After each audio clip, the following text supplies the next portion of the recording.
वंदे मातरम। भारत माता की जय। मित्रों, सेहत बिगड़ी तो जवान फिसले। सेहत क्यों बिगड़ी? देश की एक तथाकथित प्रतिष्ठित प्रथम नागरिक कहे जाने वाली परिवार की प्रतिष्ठित बहुरानी को कानून के दायरे में ईडी ने पूछताछ करने के लिए बुला लिया। कांग्रेसियों की सेहत बिगड़ी। और सेहत बिगड़ने का असर कहाँ से हुआ? जवान से हुआ। जब महामहिम राष्ट्रपति पद की उम्मीदवार बनाई गई, उसी से समय से इनके ऊपर कटाक्ष शुरू हो गया। कोई कांग्रेसी कहा रबड़ की स्टैंप हैं, किसी ने कहा कि कठपुतली हैं। बात यही तक होता था। राष्ट्रपति बनने के बाद विपक्ष के नेता सदन में अधीर रंजन चौधरी राष्ट्रपति को राष्ट्रपति कहते। इनकी मानसिकता समझिए। आज भी एक परिवार को देश का सबसे महत्वपूर्ण परिवार मानते हैं, नियम कानून संविधान के ऊपर उस परिवार को मानते हैं। अगर कानून के दायरे में पूछताछ हो रही है तो राष्ट्रपति, प्रधानमंत्री, सीबीआई, ईडी, अदालत सबको कटघरे में कराएंगे। बात यहीं तक होती तो कोई बात नहीं। जब सदन में सांसदों ने मांग की कि आपके पार्टी के विपक्ष के नेता अधीर रंजन चौधरी ने इस ढंग का बयान दिया और माफ़ी भी नहीं मांगी, इसलिए सोनिया गांधी जी आपको माफ़ी मांगना पड़ेगा, और यह मुहतरमा का अपमान है। अब आप सोचिए, महामहिम राष्ट्रपति, देश की प्रथम नागरिक का अपमान करना अपमान नहीं होता, और सोनिया गांधी को माफ़ी मांगना कह देना यह अपमान होता है। देश में आज़ादी के बाद 70 सालों से लगातार यही मानसिकता कुछ लोगों की बनी है। यह एक परिवार ही देश का महत्वपूर्ण परिवार है। हर निर्णय में इस परिवार की सहमति होनी चाहिए। अगर जिस निर्णय में इस परिवार की सहमति नहीं होगी उसको ये अस्वीकार करेंगे।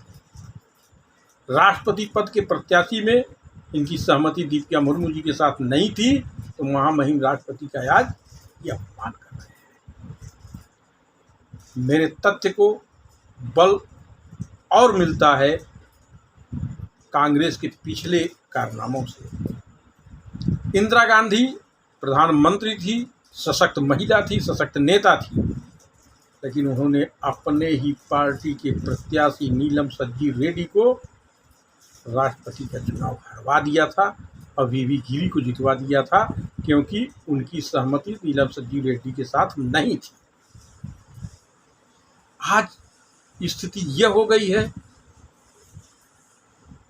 आज़ादी के बाद से ही ये इस एक परिवार को देश मान लिया है कुछ लोगों ने, और इन्हीं की देखी देखा हर प्रदेश में एक वीआईपी परिवार ने जन्म ले लिया। मुलायम सिंह यादव का परिवार, लालू यादव का परिवार, मायावती का परिवार, देवीलाल का परिवार, फारूक अब्दुल्ला का परिवार, महबूबा का परिवार, शरद पवार का परिवार, उद्धव ठाकरे का परिवार। मित्रों, लालू यादव चारा घोटाला कर लेते हैं, लेकिन उनके पार्टी के लोगों को लगता है कि यह कोई गलत काम नहीं है, लेकिन जब अदालत उनको सज़ा देती है तो अदालत को गलत मान बैठते हैं। और उसी लालू यादव के सुपुत्र ने राष्ट्रपति पद के प्रत्याशी रही समय दीपिका मुर्मू जी को मूर्ति कहा था। सोचिए इनकी मानसिकता, हम कहाँ से कहाँ पहुँचते जा रहे हैं। क्या कोई सभ्य अभिभावक अपने बच्चों से इन नेताओं का अनुसरण करने के लिए कहेगा?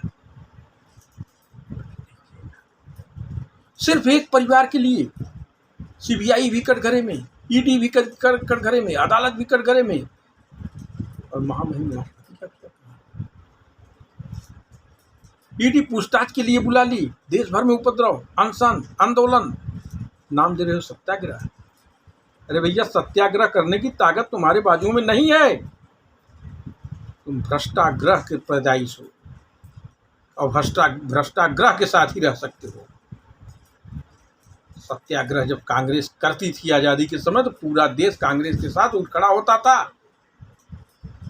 आज तुम भ्रष्टाग्रह के साथ खड़े हो, पूरा देश तुम्हारे पतन का जुगाड़ कर रही है और तुम ईवीएम पे रोते नजर आते हो।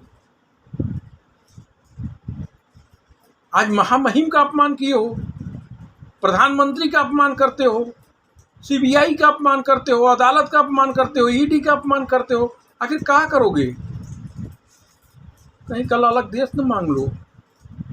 अब यही एक रास्ता तुम्हारे लिए बचा है।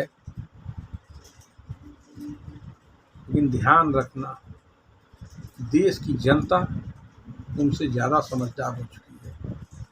आने वाले समय में तुम्हें तुम्हारी औकात दिखा देगी। अभी तो कुछ हो गिनती के सांसद, जिस दिन जीरो पे पहुंच जाओगे उस दिन समझोगे कि तुमने गलती क्या किया था।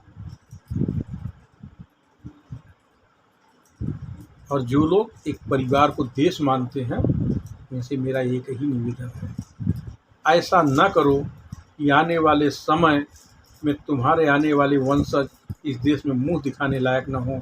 वंदे मातरम, भारत माता की।